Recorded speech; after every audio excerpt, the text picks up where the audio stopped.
కమ్మని చరితము రాదామంటే కవి వాల్మీకి కానయ్యా కమ్మని చరితము రాదామంటే కవి వాల్మీకి కానయ్యా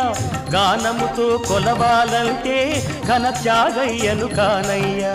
గానముతో కొలవాలంటే ఘన త్యాగయ్యను కానయ్యా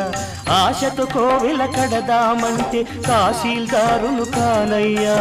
ఆశతో కోవెల కడదామంటే తహసీల్దారును కానయ్యా ఆఖరికి మనసిద్దామంటే అది ఏనాడో నీదయ్యా ఏమయ్యా ఏమయ్యా